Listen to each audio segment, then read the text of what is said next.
नमस्कार, बिहार की बात में आपका स्वागत है। मैं हूं पंकज कुमार। कल मैंने इसी कार्यक्रम में आपसे कहा था कि प्रशांत किशोर आज बम फोड़ेंगे और कौन नेता निशाने पर होंगे इसकी चर्चा मैंने की थी, लेकिन इतनी विस्तार जानकारी आज प्रशांत किशोर खुद देने लगे तो आप समझ सकते हैं प्रशांत किशोर ने आखिरकार मंगल एटम बम फोड़ ही दिया। जी हां, और जिस तरह का घनघोर आरोप मंगल पांडे के खिलाफ लगा रहे हैं, निश्चित तौर पर जो टीजर उन्होंने कुछ दिन पहले छोड़ा था वो आज उन्होंने साबित कर दिया। सवाल यह उठता है कि बीजेपी एक के बाद दूसरे नेता को घिरता हुआ देख क्या कदम उठाएगी, इसको लेकर के निश्चित रूप से राजनीतिक चर्चा बड़ी तेजी से जारी है। दरअसल यह सवाल इसलिए भी बहुत इंपॉर्टेंट हो जाता है क्योंकि सवाल एम्बुलेंस की खरीद का भी है, और एम्बुलेंस की खरीद में किस तरीके से एक कंपनी को, टाटा की कंपनी को दरकिनार कर दिया गया जबकि वो बेहतर फैसिलिटीज दे रहा था, और दूसरी कंपनी को ले लिया गया। उसका आधार जो प्रशांत किशोर बता रहे हैं वो बहुत गंभीर आरोप है। पार्टी क्या इसका जवाब पुख्ता तौर पर देगी? क्या बीजेपी द्वारा महज ये कह देना कि ये सारे आरोप निराधार हैं क्या जनता के बीच में बेहतर मैसेज दे पा रहा है? क्या प्रशांत किशोर को कुछ भी कह देना ये जनता को संतुष्ट कर रहा है? क्योंकि बीजेपी के खिलाफ गंभीर आरोप लग रहे हैं, संगीन आरोप लग रहे हैं। दिलीप जायसवाल पहले ही घिरे थे और आप जान लीजिए मंगल पांडे को फिर से घेर दिया। दिलीप जायसवाल और मंगल पांडे के बीच में क्या लेन देन हुआ जिसकी चर्चा 2020 के चुनाव के एफिडेविट में कहीं नहीं की गई? तो आखिरकार ये सारे सवालों का जवाब बीजेपी कब देगी, कैसे देगी, और अगर नहीं देगी तो इसका अंजाम क्या होगा? और इससे भी बड़ा सवाल यह उठता है कि क्या प्रशांत किशोर बीजेपी के ही पीछे पड़ गए हैं? यह भी एक गंभीर सवाल है, और बीजेपी के पीछे पड़ने की वजह भी कोई खास है क्योंकि उनको कहा जाता है बार बार वो बीजेपी की बी टीम है। क्या ये तमगा हटाना चाहते हैं या हर हाल में नीतीश और बीजेपी की सरकार को सत्ता से हटाना चाहते हैं? किसकी मदद करना चाहते हैं प्रशांत किशोर? ये भी एक बड़ा सवाल है। इन तमाम सवालों का हम जवाब देंगे क्योंकि हमारे साथ जुड़े हैं कुछ मेहमान। लेकिन प्रशांत किशोर जो गंभीर आरोप लगा रहे हैं, और यकीन मानिए इन दिनों ऐसा लग रहा है कि प्रशांत किशोर ही असली विपक्ष है, तो सवाल उठता है कि प्रशांत किशोर ने फिर कौन सा नया बम फोड़ा है? जरा सुन लीजिए और उसके बाद हम शुरू करेंगे चर्चा, क्योंकि हमारे साथ जुड़े हैं कुछ मेहमान जिनके साथ हम बहुत सारे सवालों की चर्चा करेंगे, आपको जवाब भी देंगे, अंदर का इंफॉर्मेशन भी देंगे कि आगे और कुछ क्या होने जा रहा है। प्रशांत किशोर और कौन कौन सा बम फोड़ेंगे? बीजेपी के पास जवाब क्यों नहीं मिल पा रहा है, या बीजेपी किस बात का इंतजार कर रही है? बीजेपी के भीतर क्या कुछ चल रहा है? ऑफ द रिकॉर्ड कई नेता क्या बोल रहे हैं? ये सारी बातें हम आपसे करेंगे, लेकिन सुनिए प्रशांत किशोर क्या कह रहे हैं। एक तो पहले जवाब दे कि 25 लाख रुपया दिलीप जायसवाल से लिए हैं कि नहीं आरटीजीएस से। 6 अगस्त 2019 को आरटीजीएस के माध्यम से दिलीप जायसवाल से मंगल पांडे के पिताजी के अकाउंट में पैसा आया है कि नहीं, और जो पैसा आया उस पैसे का इस्तेमाल उन्होंने दिल्ली में द्वारका में फ्लैट खरीदने के लिए किया है कि नहीं। तीसरी बात, जो फ्लैट खरीदा गया उसमें दिलीप जायसवाल विटनेस के तौर पर कैसे है ये बताएं। चौथी बात, अगर आपने ये पैसा उनसे लिया था तो 2020 के अपने इलेक्शन एफिडेविट में इसको क्यों नहीं जारी किया ये बता दी कि हर जिले में उस कंपनी का कम से कम एक सर्विस सेंटर होगा, तभी आप उसका बिड कंटिन्यू होगा।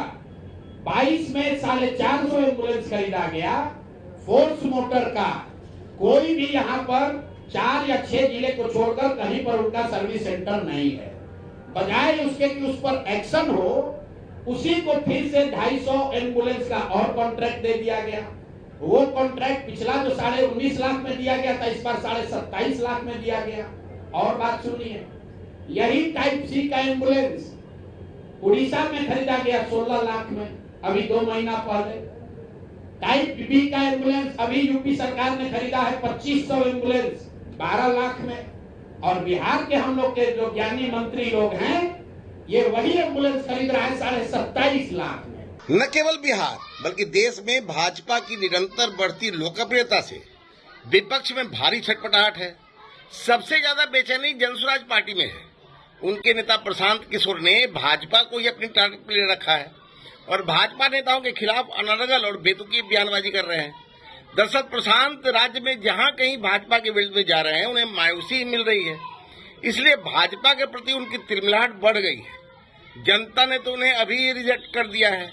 विधानसभा चुनाव में इनकी क्या दुर्गति होगी, ये आने वाला समय बताएगा। प्रशांत किशोर का दागदार और षड्यंत्रकारी चेहरा बिहार की जनता के सामने पूरी तरह से बेनकाब है। जो दूसरों को नैतिकता का पाठ पढ़ाते हैं वो खुद आईपीसी की धारा 467, आईपीसी की धारा 468, 471, 420, 406 और 120 बी जैसे संगीन अपराधों में फंसे हैं। ये मामूली आरोप नहीं है, ये जालसाजी, धोखाधड़ी और सुनियोजित साजिश का मामला है। पाटलिपुत्रा पुलिस थाना में केस नंबर 94/2020 में इनकी भूमिका किसी पेशेवर अपराधी जैसी दिख रही है। बिहार की बात के नाम पर जनता को गुमराह करने वाले प्रशांत किशोर खुद कानून के कटघरे में हैं। नैतिकता की ठेकेदारी छोड़िए। बिहार की जनता अब इन षड्यंत्रकारी, दागदार, निकाबपोश नेताओं को पहचान चुकी है। ये नेता नहीं, ये दरअसल राजनीतिक चोर हैं और इनकी जो हकीकत है परत दर परत हम जनता के सामने लाते रहेंगे। तो आपने सुना दानिश इकबाल। कल भी मैंने कहा था कि एटम बम के सामने सुतली बम क्यों फोड़ते हो यार? कौन सुनेगा आपकी इन बातों को? 468, 120 बी, क्या मतलब है इसका?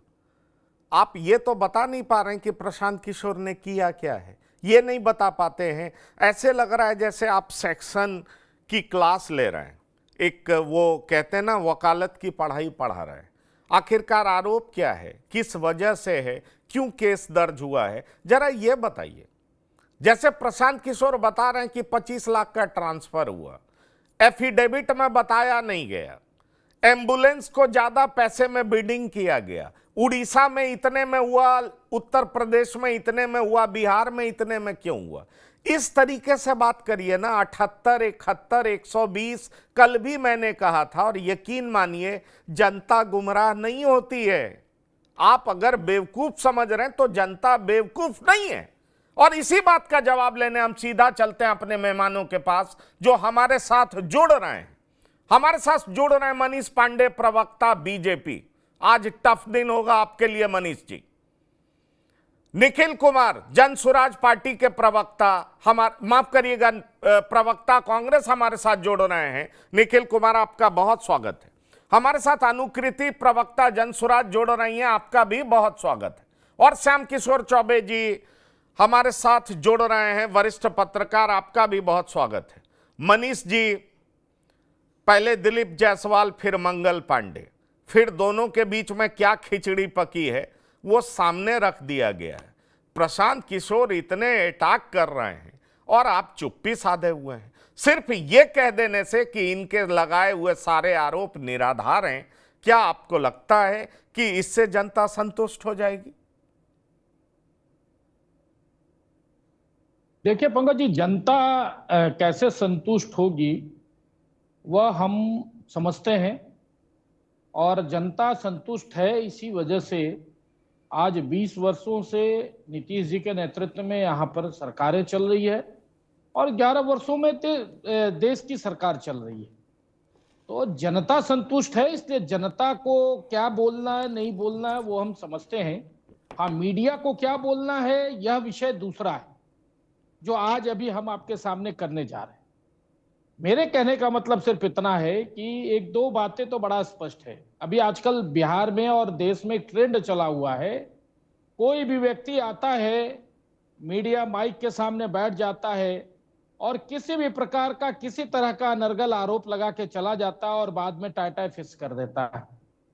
कोई किसी भी व्यक्ति को, इस देश के अंदर संविधान है, कई संवैधानिक संस्थाएं हैं, जब भी कोई किसी व्यक्ति के ऊपर अनर्गल आरोप लगाए या सही गलत जो भी हो, लोकतंत्र ने इसकी इजाजत दी है, लेकिन अगर उचित सही प्लेटफॉर्म के माध्यम से कोई भी व्यक्ति आता है तो उसको सही तरीके से, कानूनी तरीके से उसको जवाब दिया जाएगा।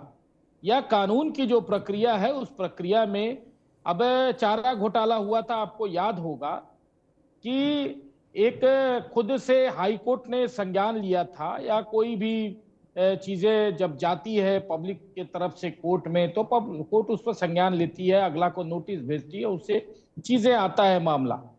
लेकिन आज की तारीख में अगर मैं पूछता हूं, अभी आपने बड़े आसानी से कह दिया पंकज जी, मुझे लगता है विश्लेषण में मैं खुद कानून का बहुत ज्यादा ज्ञाता नहीं हूं, लेकिन जिन धाराओं का 120 या 420 का प्रशांत किशोर जी के ऊपर आरोप लगे हैं, वो धाराएं बेलेबल हैं, नॉन बेलेबल है, क्या है नहीं है, मुझे भी उसका कोई ज्ञान नहीं, लेकिन उन धाराओं का जिक्र आपको भी अभी करना चाहिए ताकि आपके दर्शक समझ सकें कि कितनी हल्की धाराओं में इनको, प्रशांत किशोर जी को भारतीय जनता पार्टी बदनाम करने की कोशिश कर रही है। और मुझे खुशी इस बात की होती है अगर प्रेस कॉन्फ्रेंस के शुरुआती दौर में प्रशांत किशोर अपने ऊपर लगे उन आरोपों का पहले जवाब दे दिए होते, उसके बाद वो प्रेस कॉन्फ्रेंस शुरू करते, तो मुझे लगता है कि नहीं, एक व्यक्ति जिसके ऊपर कोई भी हल्का सा, प्रभु श्री राम को क्यों महान माना जाता है कि एक छोटा सा उनके ऊपर सीता पे आरोप लगा, उन्होंने उसका इम्तिहान ले लिया। तो प्रशांत किशोर जी इतने बहुत अच्छे हैं, बहुत बढ़िया है, तो पहले उनको अपने ऊपर लगे आरोपों की जांच करनी चाहिए। नहीं, मनीष पांडे जी, मुझे लगता है आप बात को कहने पे कम यकीन रख रहे हैं, आज आप बात को डाइवर्ट करने का प्रयास कर रहे हैं। हम प्रशांत किशोर के प्रवक्ता नहीं हैं, हम उनसे भी सवाल करेंगे, अगर वो गलत आरोप लगाएंगे हम उनसे भी पूछेंगे, और हम रोज पूछते हैं कि वो 50 नाम कहां हैं, हम उसका भी इंतजार कर रहे हैं। पर सवाल यह है, आप ये बताइए, ये 25 लाख ट्रांसफर किस हैसियत से किया गया था? वो यूनिवर्सिटी जो डिग्री नहीं दे सकती है, वो डीम्ड यूनिवर्सिटी कैसे बन गई? आपसे जो मैं पूछ रहा हूं, जो आरोप है संगीन आरोप है, और इससे जनता का सरोकार है। मीडिया आपके और जनता के बीच में एक कम्युनिकेशन का माध्यम है। मीडिया कोई एलियन नहीं है, जो आप मीडिया से कुछ बोलेंगे जनता से कुछ बोलेंगे, ऐसा बिल्कुल नहीं है मनीष जी। और मैं कोई आपको पाठ पढ़ाने नहीं आया हूं, मैं सीधा सा सवाल करना चाह रहा हूं, और आप भी अंदर खाने समझ रहे होंगे कि ये जो 25 लाख लेने का नया आरोप लगा है और ये जो टेंडर में घपलेबाजी की बात कर रहे हैं, उसके बारे में आपकी पार्टी की राय क्या है? उस पे आप अपना विचार किस तरीके से रखते हैं, इस बारे में बता दीजिए। अब पंकज जी, मैंने भी आप ही की बात कही है। आपने कहा जनता को कैसे समझाएंगे, इसलिए मैंने वहां से शुरुआत करी थी पंकज जी। मैंने कहा कि जनता को हम समझाते आ रहे हैं। अभी 6 महीने पहले बिहार में चुनाव हुआ, जनसुराज पार्टी भी लड़ी थी, उसके पहले ये 3 साल की अपनी जो पद यात्राएं चल रही है, उस बेस के आधार पर, उस कैंप के आधार पर, उस पेड वर्कर के आधार पर ये 4 विधानसभा चुनाव में वो लड़ रहे थे। जनता ने हमको पसंद किया, इसलिए जनता को हम कैसे समझा रहे हैं, नहीं समझा रहे हैं, वो हमारा विषय है। हाँ, मैं आपको कितना सेटिस्फाइड आपके सवालों पे कर पाता हूं, या आज अभी का विषय और आज का विषय है। देखिए, मंगल पांडे जी ने अभी जो मुझे मतलब अधूरी जानकारी मिली है, मंगल पांडे जी ने जवाब दिया है कि वो जो पैसे लिए गए थे, जो भी लिए गए थे, वो कैसे लोन लिए गए थे और कैसे चुकता किए थे, वो उसके सारे सबूत हैं। बिहार राज्य स्वास्थ्य समिति जो है वह सारी चीजों का के प्रति जिम्मेवार होती है। किसी भी प्रकार का कोई वैकेंसी निकलता है, तब किसी भी प्रकार का कोई खरीदारी होती है स्वास्थ्य विभाग में, उन सारे विषयों पर बिहार राज्य स्वास्थ्य समिति और उसकी जो पूरी बॉडी है, वह बॉडी सारी चीजों को तय करती है, ना कि मंत्री तय करता है। तो यह विषय जो प्रशांत किशोर आरोप लगा रहे हैं, मैंने क्या कहा आपसे? मैंने आपसे यही कहा कि उचित जगह पर जाकर और वहां से सवाल करना चाहिए ताकि न्यायिक तरीके से उसका जवाब दिया जा सके। लेकिन आज की तारीख में क्या हो रहा है, मीडिया में बैठ गए, किसी के ऊपर कोई आरोप लगा दिया, कभी चुनाव आयोग पे लगा दिया, कभी सुप्रीम कोर्ट पे लगा दिया, कभी ईडी सीबीआई पे लगा दिया। अरे भाई, आप बताइए ना कि आप आज प्रसाद जी ने क्या कहा? पंकज जी एक बहुत बड़ी बात कही, आपने उसको नोटिस में नहीं लिया। आज प्रसाद जी ने कहा कि बिहार में किसी के पास इतना पैसा नहीं है जो प्रशांत किशोर की ईमानदारी खरीद सके। तो भाई, यही तो हम भी जानना चाहते हैं कि देश में आखिर में कौन ऐसा धनाढ्य व्यक्ति है जो आपको संचालित कर रहा है और जिसके खर्चे से आप जो है ये इतने शानदार शानदार झंडे, हम भारतीय जनता पार्टी नहीं, कभी ये प्लास्टिक का झंडा नहीं लगा पाते। ये सवाल नहीं, देखिए, पूछने ये का बहुत बड़ा ये विषय है। सवाल पूछने का आपको पूरा अधिकार है। मैंने 2 सवाल पूछा, मुझे लगा कि आज आपके खिलाफ प्रेस कॉन्फ्रेंस था, इसलिए आपको समुचित समय दिया जाए। ये सवाल पूछने का आपको पूरा अधिकार है, लेकिन हम बात कर रहे हैं ऐसा जो जन सरोकार से जुड़ा हुआ है, हम वो बात कर रहे हैं, हम उस पे आते हैं और ये सवाल भी पूछेंगे। हमारे साथ कांग्रेस प्रवक्ता भी हैं, उनके पास भी जाएंगे। पर अनुकृति, आप बताइए कि आज आपने मंगल पांडे और दिलीप जायसवाल के बीच के रिश्ते को उजागर कर दिया, बीजेपी के खिलाफ लगातार आक्रामक हैं, 50 नाम कब बाहर आएंगे उसका भी इंतजार किया जा रहा है, और क्या क्या है आपके पास जो आप बाहर निकालेंगी, और बीजेपी के पीछे ही आपकी पार्टी क्यों पड़ी हुई है? अनम्यूट करिए, अनम्यूट करिए, अनम्यूट करिए। अभी आपको आवाज आ रही है? हाँ, बिल्कुल आ रही है, बोलिए। Thank you, thank you. BJP के पीछे कोई नहीं पड़ी हुई है जनसुराज पार्टी। जनसुराज पार्टी बिहार के लोगों के साथ खड़ी हुई है। जब हम ह्यूमन डेवलपमेंट इंडेक्स देखते हैं, थोड़ा सा पीछे से जाते हैं ना पंकज जी, जब बात हो ही रही है, तो जब हम ह्यूमन डेवलपमेंट इंडेक्स देखते हैं जहां पे access to good education, access to good life, health, ये सारी चीजों का मापदंड होता है, हम पिछले 20 सालों से 36वें पायदान पे, यानी कि लास्ट। अब ये कैसे हुआ? कहीं ना कहीं से कोई प्रॉब्लम होगी, क्योंकि केंद्र सरकार कहती है कि हम तो पैसा दे रहे हैं, बिहार सरकार 50 तरह की स्कीमें लागू कर देती है, पर फिर भी हम लोग नीचे के नीचे ही हैं। फिर भी सबसे ज्यादा गरीबी, सबसे ज्यादा पलायन, सबसे ज्यादा स्वास्थ्य व्यवस्था में बिल्कुल कुव्यवस्था, सबसे कम लिटरेसी, सब हमारे पास है। क्यों? क्योंकि कहीं ना कहीं तो कुछ भ्रष्टाचार हो रहा है ना, कहीं ना कहीं तो कुछ प्रॉब्लम हो रही है। अब ये लोग कितनी बार जंगल राज का हवाला देंगे? हो गया, जंगल राज में भी हम बड़े हुए थे, वो भी देखा हमने, अभी अधिकारियों का जंगल राज देख रहे हैं। तो भ्रष्टाचार तो हम आते हैं, वो बहुत तथ्य और फैक्ट्स को लेकर आ रहे हैं। नहीं, आज आपने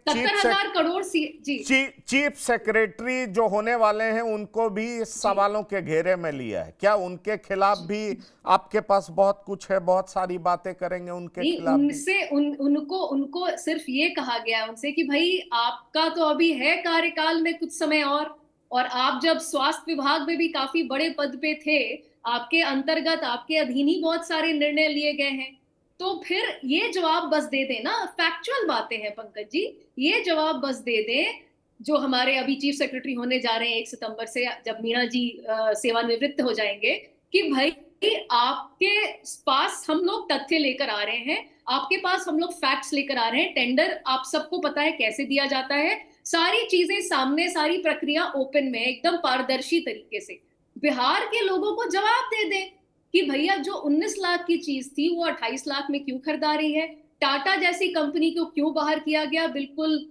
एकदम बेसलेस तरीके से, क्यों फोर्सी मोटर को बार बार बिड जिताई जा रही है, इन चीजों का जवाब दे दे। देखिए, मैं बार बार ये कहना चाह रही हूँ, और मनीष जी को मैं अभी थोड़ा सा उनसे करेक्शन करना चाहूंगी उनका, कि भाई अपनी पार्टी को उनको डिफेंड करना है, हर बात बोलेंगे, लेकिन कुछ बहुत ही गलत सलत बात उन्होंने कही, क्योंकि प्रशांत जी ने आज की प्रेस कॉन्फ्रेंस की शुरुआत दो बातों से की। एक तो बहुत बड़ी ट्रैजिक बात है जो हरियाणा में एक बच्चे का हाथ काटना पड़ा है, पलायन के मुद्दे को लेकर कितना हम लोग क्यों बोल रहे हैं, उसका एक बहुत ही संगीन एग्जाम्पल है, उदाहरण है, और वो उस पर हम बाद में आ सकते हैं। बट जो इंपॉर्टेंट बात कही प्रशांत जी ने, वो ये कही कि अच्छा लगता है कि हम पे भी कुछ लोग कह रहे हैं कि मैनेज हो गए या जो भी, तो भाई हम तो एक एक करके चीजें देंगे ना, एक साथ सब बातें आपको नहीं बताएंगे, ताकि बिहार के लोगों को भी धीरे धीरे पता चले। दूसरी बात कि एक Facebook page so called Bihar की बात नाम का एक फेसबुक पेज जो कि प्रशांत जी चलाते थे अपने उस व्यवसाय में, जब वो पॉलिटिकल एनालिस्ट थे, ये क्लेम किया किसी लड़के ने कि मैं चला रहा हूं, मेरे दिमाग की उपज थी और प्रशांत जी ने इसको ले लिया। ये उस वक्त की बात है जब जेडीयू की नाराजगी चल रही थी प्रशांत जी से, और उन्होंने एक झूठा, एब्सोल्युटली फर्जी वो केस जो कि क्वॉश हो चुका है लोअर कोर्ट में, और हाई कोर्ट में भी क्वॉश होने की तैयारी में है। और ये क्या धारा पढ़ रहे हैं ये लोग, इन लोगों को कुछ मालूम नहीं है कि ठीक है, पॉइंट टेकन। अभी बहुत समय। निखिल कुमार जी, आपको लग रहा है कि विपक्ष की भूमिका में आप लोगों को रहना चाहिए, आप लोग विपक्ष की भूमिका में आ नहीं पा रहे हैं पूरे तरीके से, और ये काम जनसुराज पार्टी कर रही है? रोज दिन एक के बाद दूसरा एक्सपोजर, बीजेपी के एक एक नेताओं को एक्सपोज करना, साथ ही साथ अब अधिकारियों के खिलाफ भी खुल करके बाहर आना। ये जान लीजिए, आपके महागठबंधन के एक बड़े नेता डीके बोस कह के चुप हो जाते हैं, पूरा नाम भी नहीं लेते, और कोई पत्रकार बोलता है तो कहते हैं अरे आप तो जान ही रहे हैं क्या नाम है। मतलब अधिकारी को टेंटेड बताने में भी डर लगता है विपक्ष को, ये मैं समझ पा रहा हूं। तो लगता है कि आप अपनी जिम्मेदारी को पूरी नहीं कर पा रहे हैं बिहार में। देखिए, सबसे बड़ी बात क्या है कि ये लोग चोर चोर मौसेड़े भाई हैं। कल तक जो है साथ साथ चल रहे थे, आज अलग दुनिया बसाए हैं। तो सबसे बड़ी बात क्या है कि इन लोगों के पास जो भी मामला है, इसमें हम लोगों ने प्रमुखता से उठाया। सबसे बड़ी बात क्या है कि आज के डेट में जो सवाल होते हैं, भाजपा से अगर आप कोई सवाल पूछते हैं या पूरे एनडीए से आप कोई सवाल पूछते हैं, उनका जवाब तो इनको देना नहीं है। जैसा कि अभी आप मनीष पांडे जी बोल रहे थे, भाजपा प्रवक्ता, कि हमने मतलब हम प्रेस को अलग बात बताएंगे, जनता में अलग बात बताएंगे। तो ये स्पष्ट रूप से करें, ये दो मुँहे लोग हैं। दो मुँहे लोग क्या होते हैं कि किसी भी बात का, आप कल के डेट में राहुल जी ने प्रेस कॉन्फ्रेंस किया,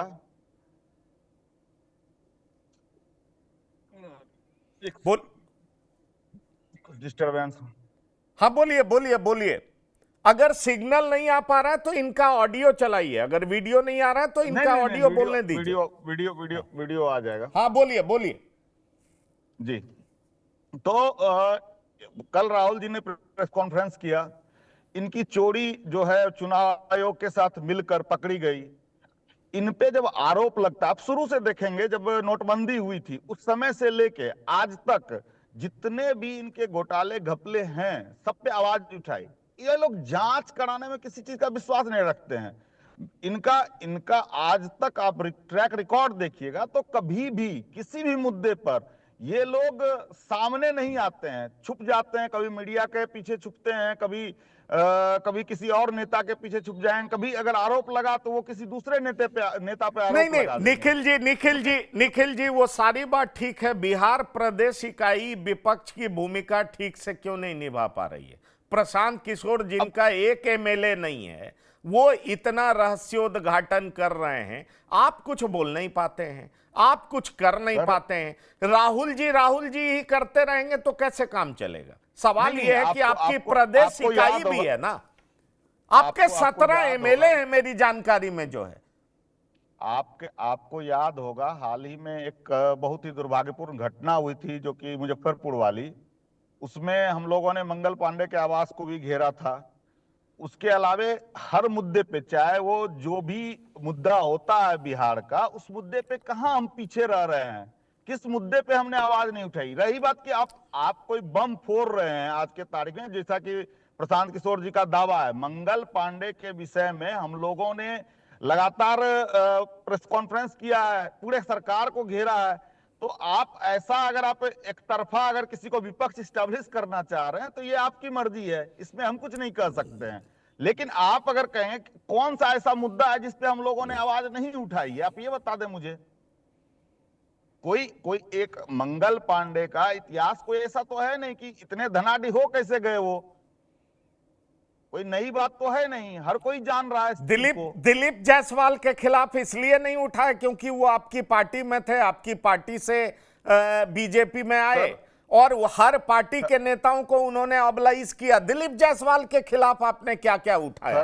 ये निखिल जी मैं आपसे पूछना चाहता हूं, आप मुझे समझा दीजिए, मैं समझ जाऊंगा। मैं आपको बताता हूं कि हमारे यहाँ जब भी कोई आरोप लगे, क्या उसकी जांच नहीं, चाहे वो जो भी आरोप लगे, उस समय हमारे शासन के समय में जिसपे आरोप लगे वो सारे लोग जेल भी गए, उनमें कुछ लोग बरी भी हुए। सारे लोग के जो भी आरोप लगेंगे, अगर तो जिसमें आरोप लगे वही जांच कराएगा, हम पहले ही जांच नहीं। चलिए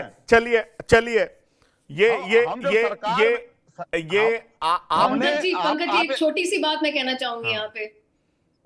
तेलंगाना का चीफ मिनिस्टर बोलता है कि बिहारियों के डीएनए में ही मजदूरी है, उस वक्त क्यों नहीं बिल्कुल कड़ा विरोध किया जाता है? राहुल जी नहीं करते, चलिए दिल्ली में बैठे हुए हैं। कांग्रेस जो बिहार में बैठी हुई है वो तो कर सकती थी, उन्हीं के पार्टी का सीएम है तेलंगाना में। देखिए कोई भी वो कैसे इतनी ज्यादा देखिए नहीं ठीक है, वैलिड पॉइंट, लेकिन अभी मुद्दे पे रहते हैं। देखिए ये पूरा पॉलिटिकल मामला हो जाएगा। निखिल जी, आप भी जानते हैं कि आपकी पार्टी की ताकत क्या बिहार में होती थी, और अब आपको भी पता है कि उसको रिवाइव करने के लिए राहुल जी को क्या मशक्कत करनी पड़ रही है। तो निश्चित तौर पर कहीं ना कहीं लीडरशिप क्राइसिस तो है, और प्रदेश इकाई को जिस तरीके से सड़कों पे उतरना चाहिए, प्रदेश इकाई के नेता नहीं उतर पाते हैं, स्टैंड नहीं ले पाते हैं, इसीलिए आज कांग्रेस कहां अर्श से फर्श पर पहुंच गई। और फिर से राहुल गांधी, आप लोग प्रयास कर रहे हैं, हम आपको शुभकामनाएं देते हैं, लेकिन ये विपक्ष का मुद्दा है। मैं ये सवाल इसलिए कर रहा हूं, आऊंगा आपके पास। ये सबको पता था श्याम किशोर चौबे जी की किशनगंज मेडिकल कॉलेज को कैसे हाईजैक किया गया, ये बात आप जान लीजिए। जितने भी, कल भी मैं 1 घंटा डिबेट कर रहा था, लोग कह रहे थे बहुत लोगों को पता था। हमने कल MIM के प्रवक्ता से पूछा कि किशनगंज आपका इलाका है, अगर सबको पता था तो आपने बताया क्यों नहीं? तो वो बड़ी अलग तरह की बात कह के निकल गए कि प्रशांत किशोर हैं, प्रशांत किशोर पांडे, उनकी बात अब पांडे की बात मीडिया ज्यादा चलाता है। अब ये एक अजीब सा लॉजिक है, जिसका आप बीजेपी के लोग कहेंगे कि आप प्रशांत किशोर पर ज्यादा ध्यान देते हैं, यह भी कहा जा सकता है। अब इनके विरोधी कहेंगे हमें गोदी मीडिया, कि हम जो है बीजेपी के गोद में बैठ गए। तो हमें आदत पड़ चुकी है कि जब जिसको जो मन होता है कहता है, और हम सुनते भी हैं, क्योंकि हम क्रिटिसाइज करते हैं तो हमें क्रिटिसिज्म झेलना भी होगा। और आप इस बैकग्राउंड से आते हैं श्याम किशोर चौबे जी, क्या आपको नहीं लगता कि बीजेपी जैसी आक्रामक पार्टी बिहार में डिफेंसिव दिखाई पड़ रही है? और दूसरी बड़ी बात, क्योंकि मैं जितना 25 साल से तो मैं जर्नलिज्म में हूं, और हमने देखा है कि बिहार में कैसे सुशील मोदी उस समय आक्रामक दिखते थे जब लालू प्रसाद की तूती बोलती थी, और कभी भी सुशील मोदी चुप नहीं रहे।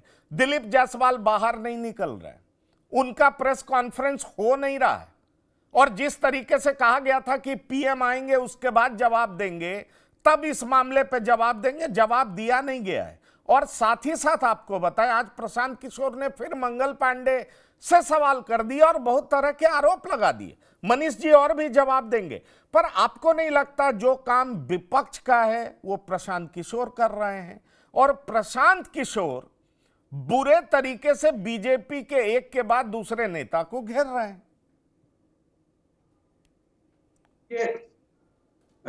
प्रशांत किशोर जो कर रहे हैं बिहार में, इसके पीछे एक बड़ा कारण मुझको ये लगता है कि भाजपा का जो उत्थान हुआ, आधुनिक भाजपा जिसको कह सकते हैं, मतलब 2013-14 के बाद वाली भाजपा, इस भाजपा का उत्थान क्यों हुआ, कैसे हुआ? भाजपा ने जो रणनीति अपनाई थी अपने विपक्षियों के लिए, अपने विरोधियों के लिए, कांग्रेस के लिए और बाकी दलों के लिए, खासकर कांग्रेस के लिए, कि पहले उनको बदनाम करो, पहले लीडरशिप को बदनाम करो, लोगों के दिमाग में बैठा दो कि ये बेईमान हैं, चोर हैं, भ्रष्ट हैं। और ये भाजपा को रणनीति देने वाले कौन थे? मेरे ख्याल से जितने तीनों दलों के प्रवक्ता यहाँ बैठे हैं, आप भी हैं, सब लोग तो यही मानेंगे कि उस समय तो भाजपा के रणनीतिकार अंदर से प्रशांत किशोर ही थे ना। इनसाइडर, इनको इनसाइडर कह सकते हैं, भाजपा का भी, कांग्रेस का भी, जेडीयू का भी। तो इनसाइडर हो रह के इन्होंने सबकी कमजोरियां पकड़ ली हैं, और अब जब खुद एक्टिव राजनीति में आ गए हैं, एक्टिव पॉलिटिक्स में आ गए हैं, तो उसी नुस्खे को आजमा रहे हैं। रही बात फैक्ट की कि ये क्यों बोल रहे हैं, बाकी कांग्रेस या आरजेडी उतनी आक्रामक उस लहजे में, उस त्वरा के साथ, उस इंटेंस के साथ नहीं बोल पा रही है, उतना इंटेंस नहीं बोल पा रही है। तो कारण ये है कि सभी एक दूसरे को जान रहे हैं, और ये लोग कुछ नई चीजें नहीं कर रहे हैं। इवन न जेडीयू, न बीजेपी, न आरजेडी, न कांग्रेस। और प्रशांत किशोर एक रणनीतिकार हैं, जो एक छोटी छोटी मतलब जितनी चीजों को वो कह रहे हैं, आज की प्रेस कॉन्फ्रेंस में उन्होंने जो कुछ कहा, तो उसको देखा जाए तो वो बहुत बड़ी बात नहीं है। पॉलिटिक्स के लिए वो बहुत बड़ी बात नहीं है। जो भी पॉलिटिक्स करता है आजकल पैसे की ही पॉलिटिक्स होती है, और पैसा पॉलिटिक्स में कैसे आता है, तो मैं जो एक बात आपने पहले कही थी, पहले कही थी, मतलब विपक्षियों के लिए कही थी कि वो बोलते हैं कि आप तो सब जानते ही हैं, तो पॉलिटिक्स में पैसे कहां से आते हैं खर्च करने के लिए, बेशुमार पैसे, वो सभी जानते हैं, ऐसा नहीं है कि नहीं जानते हैं। तो लेकिन अब चूंकि भाजपा के प्रदेश अध्यक्ष को इन्होंने लपेटा, अब उनके माध्यम से अब आए स्वास्थ्य पे। स्वास्थ्य आज की तारीख में बिहार का बहुत बड़ा इशू है, बहुत बड़ा इशू है। बिहार का ही नहीं, पूरे देश का है, लेकिन बिहार का स्पेशली बहुत बड़ा इशू है। आप क्यों ये मान के चल रहे हैं कि प्रशांत किशोर आज केवल स्वास्थ्य महकमे को ही लपेट के चुप रह जाएंगे, कल के गए और लाएंगे? नहीं, वो वो धीरे-धीरे लाएंगे लाएंगे। श्याम वो किशोर जी, कह वो रहे वो लाएंगे और हमें जानकारी भी है। मनीष पांडे जी से यही तो पूछना चाहूंगा। एक बात आपको और बता दूं, निखिल कुमार जी को भी मैं ये बताना चाहूंगा, हमने आरजेडी को भी अप्रोच किया था, आरजेडी ने कहा जनसुराज के साथ नहीं बैठेंगे, ये बात आप जान लीजिए। तो कम से कम अगर लोकतंत्र में आप जनसुराज के साथ नहीं बैठेंगे तो ये अपने आप में बड़ी विडंबना है। बीजेपी कम से कम सवालों को ले तो रही है, ये हिम्मत तो दिखा रही है, बीजेपी काबिले तारीफ काम तो कर रही है, पर जनसुराज के साथ आरजेडी नहीं बैठेगी, इसका मतलब हमें समझ में नहीं आया। और इसीलिए बार बार कह रहा हूं कि विपक्ष की भूमिका से क्या भाग रही है विपक्ष बिहार की, यह भी बहुत जिम्मेदार सवाल है। और इसका जवाब तो मुझे लगता है मैं पूछ सकता हूं, पर जवाब जनता लेगी। मनीष पांडे, सवाल बड़ा सीधा है, और सवाल सीधा यह है, आपको नहीं लगता कि पार्टी में जिस तरीके से दो बड़े नेता घिरते हुए नजर आ रहे हैं, प्रदेश इकाई के लीडरशिप पे बड़ा सवाल उठने लगा है ठीक चुनाव से पहले? देखिए पंकज जी, ऐसा है, अब जैसे आपने कहा अभी, तो इस बात से कैसे इनकार किया जा सकता है। अभी मैं सुन रहा था तो मुझे लग रहा था कि बिल्कुल यथार्थ है। श्याम किशोर जी बता रहे थे कि रणनीतिकार रहे हैं, और इस बात से कैसे इनकार किया जा सकता है कि रणनीतिकार रहे हैं तो कुछ न कुछ अपने लिए भी रणनीति बनाएंगे।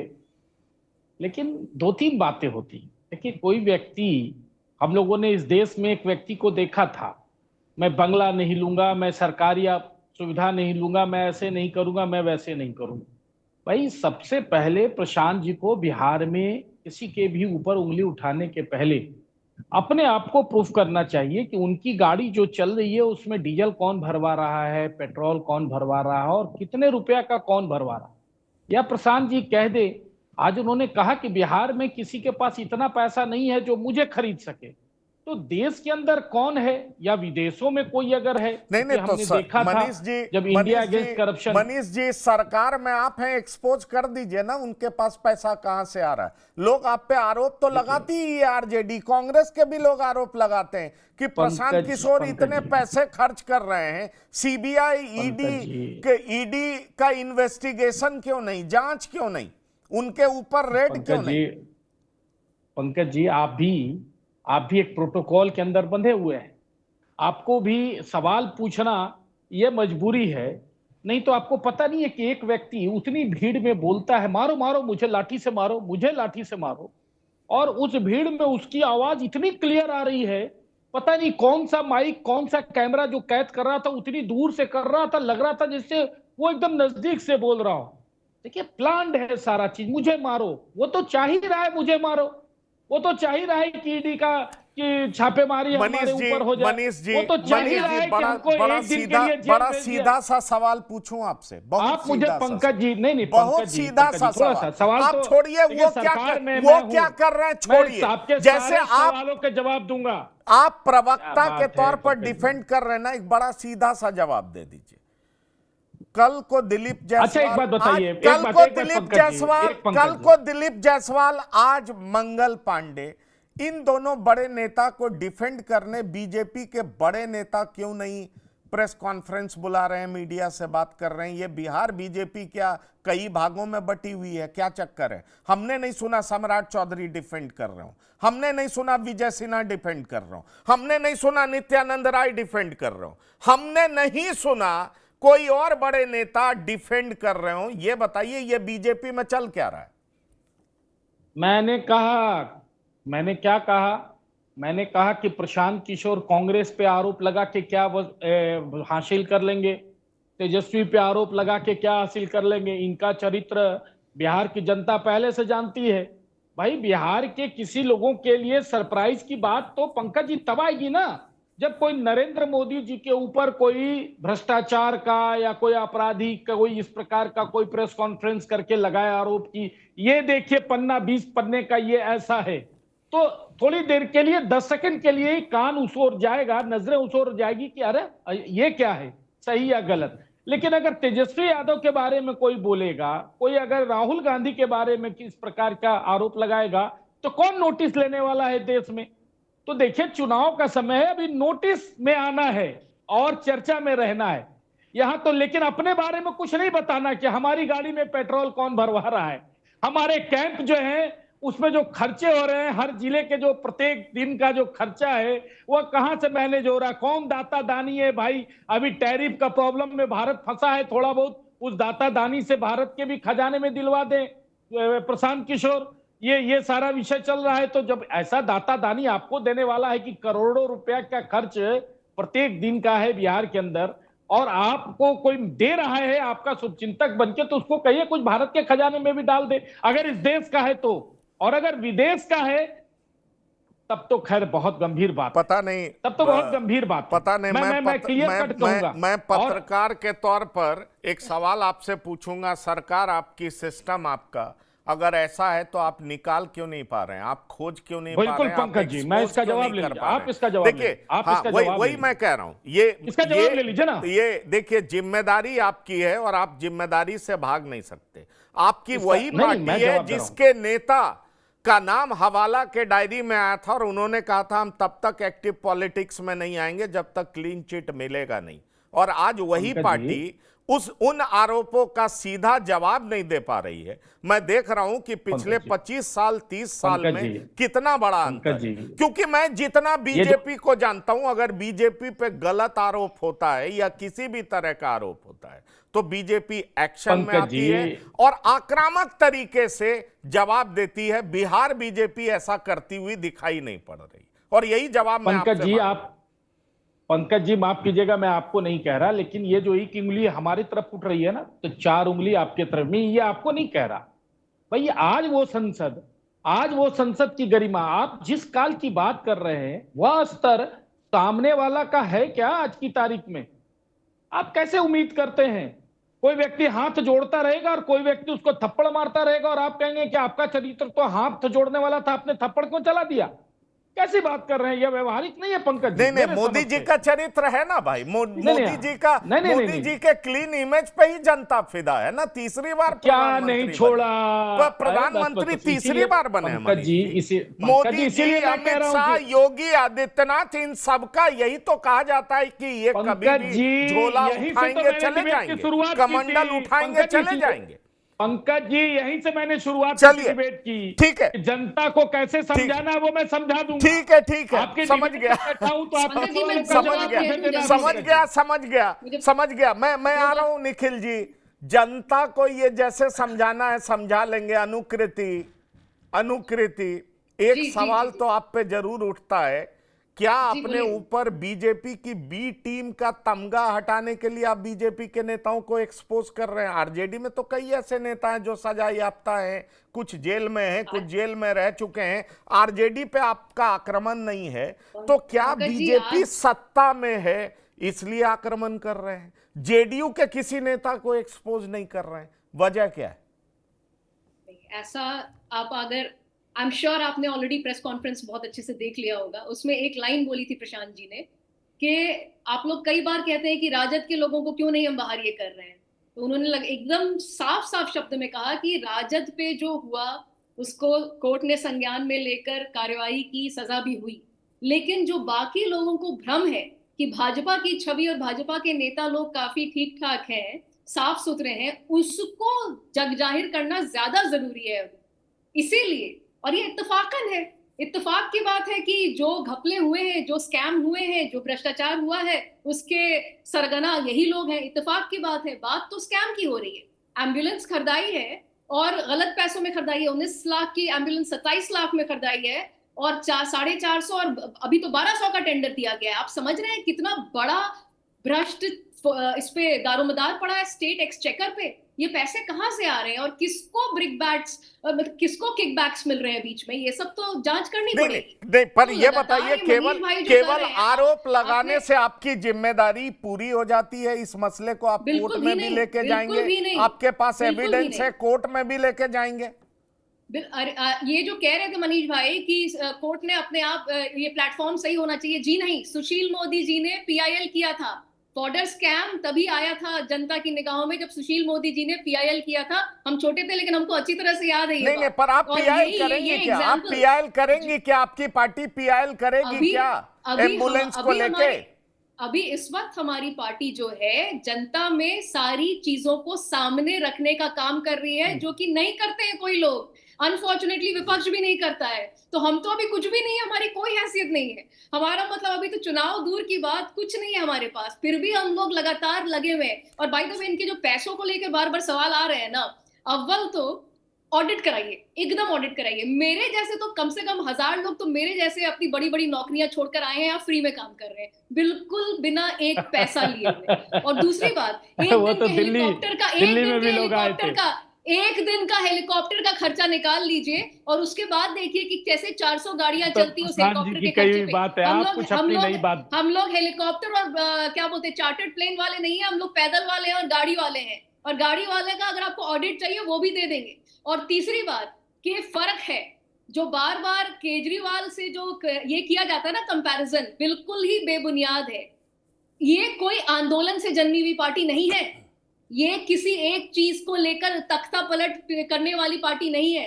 इस पार्टी को बहुत ही सोच समझकर, बहुत ही ज्यादा गंभीर तरीके से पदयात्रा, लिटरली पदयात्रा जिसमें गाड़ी नहीं होती थी, सिर्फ पैदल चलते थे लोग, उसको लेकर जब 4 मेन मुद्दे बिहारियों से बात कर करके 5000 गांव के बिहारी, आखिरी गांव का आखिरी व्यक्ति तक हम पहुंचे, उस तक वहां से निकल के आए 4 बड़े मुद्दे, पलायन, स्वास्थ्य, education, primary health care centre, इस तरह के बहुत सारे मुद्दे बाहर निकल कर आए। और उसके बाद जनसुराज ने अपनी एक स्ट्रैटेजी फॉर्म की, वो थिंक टैंक बहुत बड़े बड़े प्रबुद्ध लोगों द्वारा बनाया गया और बहुत सारे युवा उसमें जुड़े।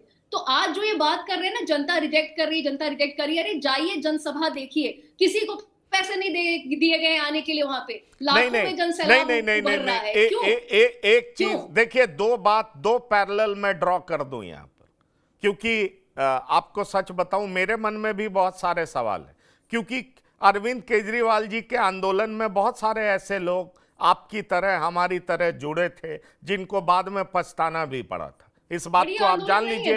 नहीं, मैं ये नहीं कह रहा हूं आप प्रशांत किशोर की पार्टी में पछताएंगे, लेकिन हम बता दे रहे हैं कि ऐसा हुआ है। कई सारे टेक्नोक्रेट आए जो 2 साल बाद रो के भी गए, बहुत सारे लोग खुश भी हैं, कई सारे लोग जुड़े भी, पर वो खुद निकल गए जिन्होंने पार्टी को जन्म देने में बड़ी भूमिका निभाई। तो उस पार्टी की अलग कहानी है। पर दूसरी बड़ी बात, इस बात से कोई इनकार नहीं कर सकता कि जनसुराज, क्योंकि मैं अक्सर बिहार आता रहता हूं, बिहार में अलग अलग जातियों में घूमता हूं, पूछता हूं, मेरी इच्छा होती है कि मैं जानूं।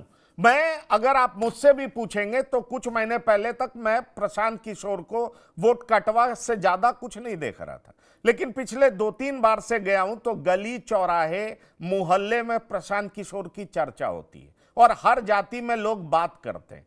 ऐसे मुद्दे उठा रहे हैं प्रशांत किशोर, और इसीलिए मैं कांग्रेस प्रवक्ता से पूछना चाहूंगा, चलिए आप मुद्दे उठाने में पिछड़ गए, पर बिहार की भलाई के लिए यह मुद्दा है, क्या प्रशांत किशोर के मुद्दे को निखिल कुमार जी उठाएंगे जोरदार तरीके से?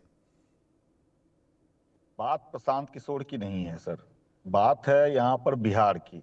बिहार के मुद्दे में आपने देखा होगा कि हमने पलायन पे कन्हैया कुमार ने यात्रा की थी, उसके बाद पर आपको आरजेडी का साथ नहीं मिला।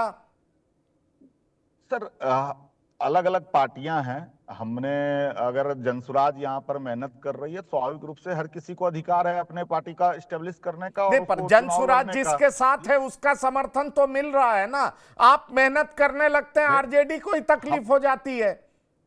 सर, तकलीफ किसी को भी हो, उससे मेरा फर्क नहीं पड़ता, हम लोगों को फर्क नहीं पड़ता। हम लोग अपना काम कर रहे हैं और ईमानदारी से अपना काम कर रहे हैं। इस चीज के लिए हम लोग कृतसंकल्प हैं। और रही बात की, अगर आज के तारीख में आप देखें तो हम राहुल जी आ रहे हैं अभी 17 तारीख से, जो कि एसआईआर के विरोध में वो लगातार वो चलेंगे यहाँ पर बिहार में। तो ऐसा है ना कि आप लोग ऐसा बना दिए हैं कि बीजेपी बनाम ये जनसुराज कर रहे हैं। बीजेपी बनाम जनसुराज वाली बात है नहीं। आप भी अच्छी तरह से जमीन से अगर आप बिहार आ रहे हैं तो निश्चित रूप से वाकिफ होंगे। तो बात ऐसी है कि ये जो आरोप प्रत्यारोप का खेल है वो सब कुछ जनता समझती है। जनता नादान नहीं है। बिहार की जनता जो है बहुत ही राजनीतिक रूप से सक्षम जनता है। वो काफी इरादों को पहचानती है, लोगों को पहचानती है। ये अलग बात है कि छलने में झूठ और जो जुमला होता है उसमें फंसा के रखी है भाजपा, लेकिन अब वो तंत्र टूट चुका है इन लोगों का। हर कोई जान रहा है कि इनकी स्थिति अब गंभीर है। लोग वोट देने के लिए इनको नहीं जा रहे हैं। ये बात स्पष्ट रूप से आप कहीं भी जाइएगा आपको मिल जाएगा।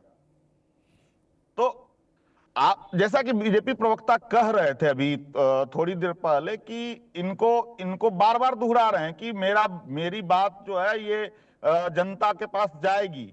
तो इनका जो तंत्र है ना, ये तंत्र इस चीज का कहीं ना कहीं इशारा करता है। इतने श्योर ये लोग हैं कि मतलब पहले से सब कुछ फिक्स जैसा आपको महसूस होता होगा। लगातार ये लोग कह रहे हैं कि हम जनता को कुछ और बताएंगे। कुछ और लोग यहाँ पर जो है जानते हैं कि आप लोग ठगने के लिए आ रहे हैं। बिल्कुल क्लियर, क्रिस्टल क्लियर है।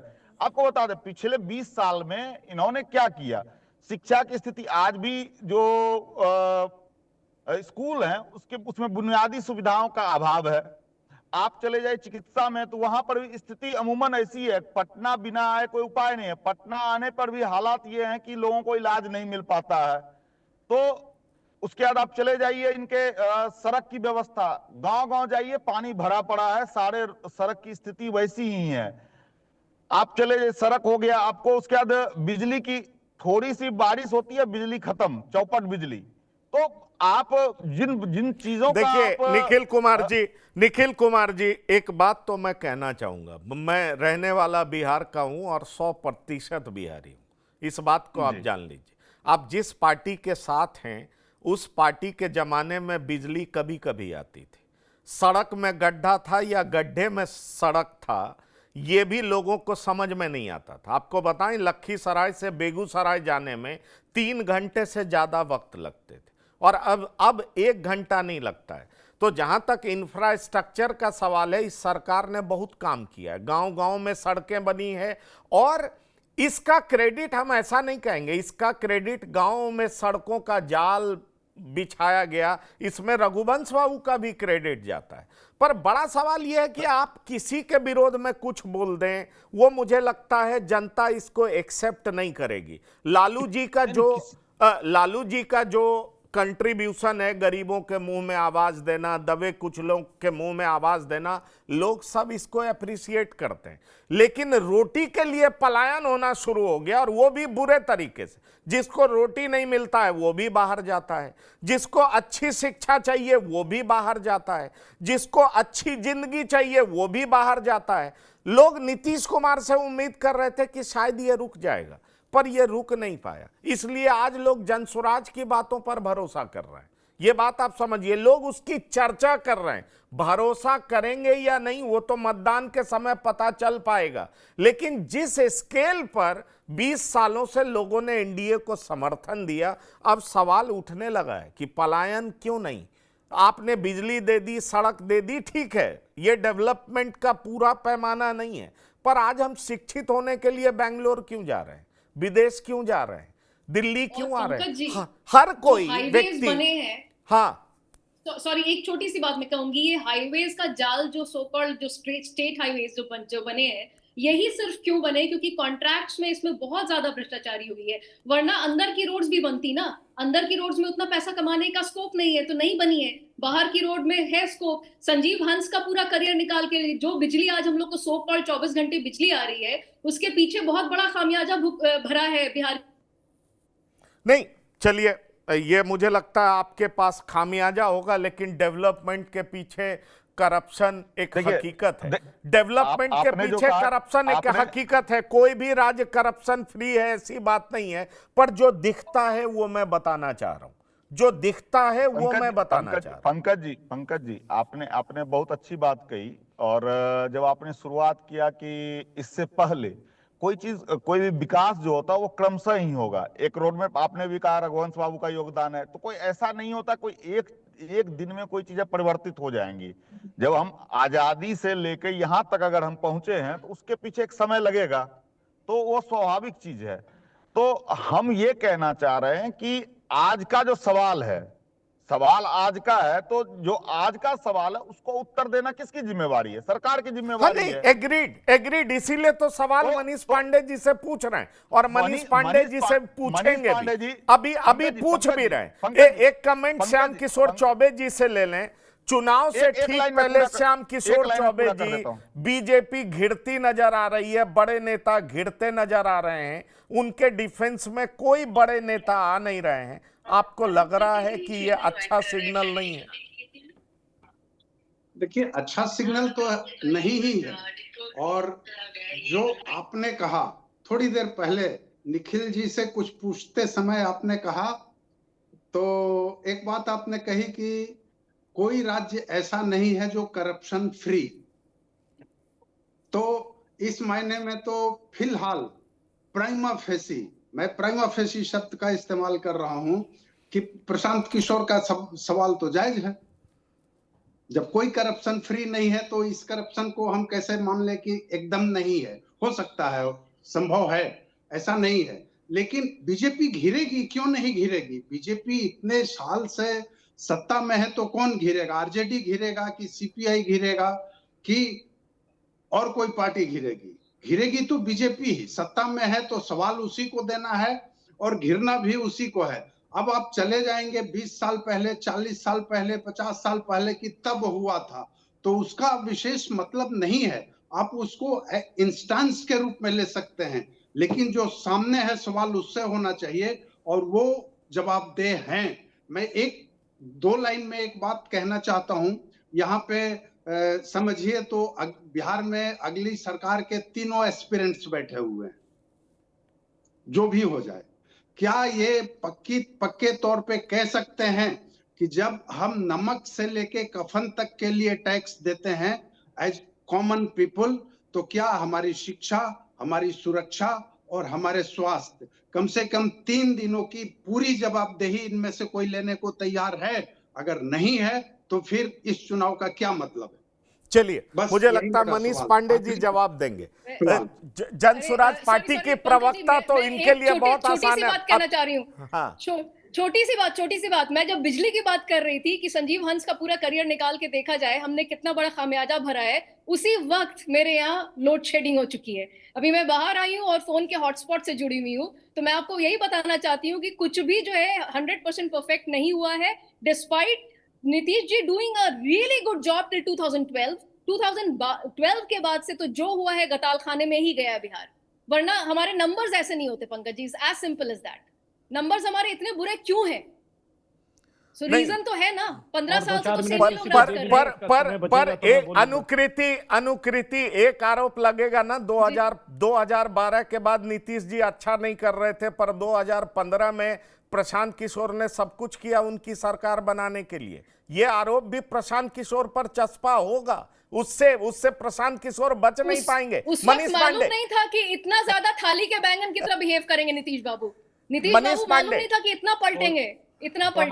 आप इस गलतफहमी में पंकज जी क्यों हैं? आप इस गलतफहमी में क्यों? कोई फ्री कर रहे थे क्या?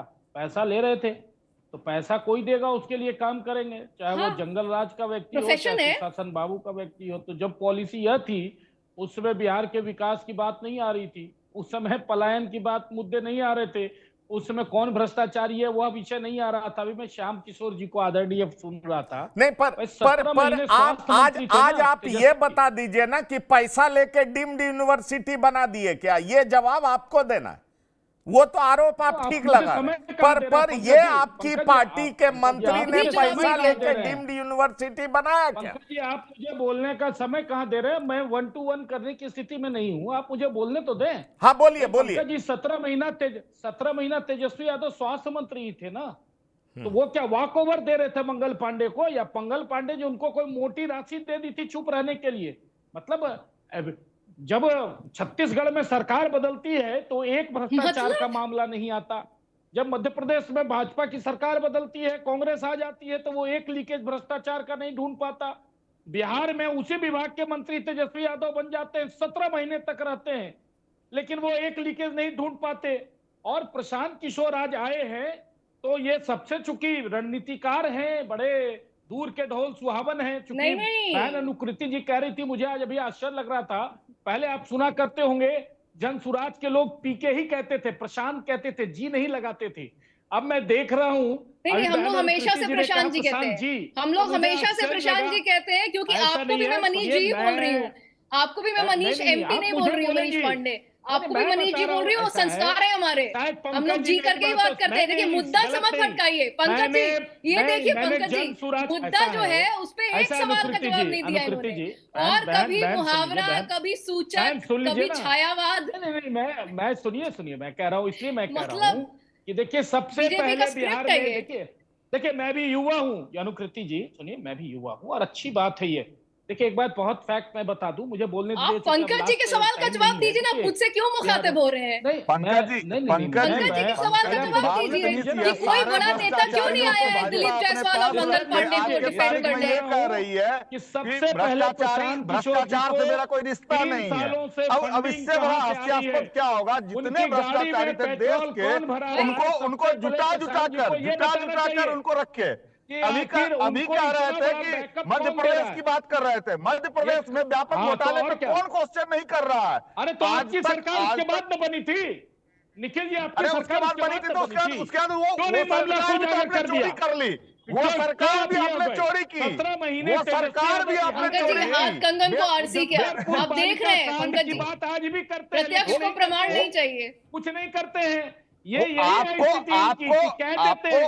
जो है ना कुर्सी मिलती है, अरविंद केजरीवाल बनने के पहले मोदी जी तो दूध के धुले हुए हैं, तो वो पीएम केयर का हिसाब क्यों नहीं दे दिया आज तक? चलिए पर एक बात मैं इतना जरूर कहूंगा, एक बात, कौन भर रहा है उनकी गाड़ी में पेट्रोल? प्रशांत किशोर जी को सबसे पहले यह बताना मैं चाहिए। एकदम मुझे मनीष जी आपने ये सारी बातें रखी, जो चुनाव लड़ रहा है उसको जवाब देना पड़ेगा। मनीष जी आपने ये सारी बातें रखी, मुझे लगता है आपकी सरकार है, आप जरूर एक्सपोज करिए उनका पेट्रोल कौन भर रहा है, वो कैसे इतना लेविशली चल रहे हैं, ये काम आपका है। पर मैं एक बात इतना जरूर बता सकता हूं, और मुझे लगता है निखिल जी आप भी इसको एक्सेप्ट करेंगे, जुबान से ना करें दिल से करिए, इतना ज्यादा डिफेंसिव मैंने बीजेपी को और खास तौर पर बिहार बीजेपी को बहुत कम एंगल हो सकता है, नहीं देखा पंकज जी, वो आपका एंगल हो सकता है, ठीक है, और हाँ हो, आप कह सकते हैं, आप कह सकते हैं, आप कह सकते हैं, क्योंकि देखिए एक चीज बता दूं आपको, कभी सुशील मोदी पे आरोप लगा तो बिहार प्रदेश के कई नेता प्रदेश कार्यालय में बैठ के प्रेस कॉन्फ्रेंस करते थे, और मैं देख रहा हूं कि दिलीप जायसवाल का नाम आया, मैंने बड़े नेताओं के मुंह से बड़े शब्द नहीं सुने। ये स्ट्रेटेजी है, ये स्ट्रेटेजी हमारी, चलिए हमारा प्रवक्ता बोलता है, चलिए आपकी स्ट्रेटेजी है, आपकी, अरे तो आप क्यों, मनीष जी मनीष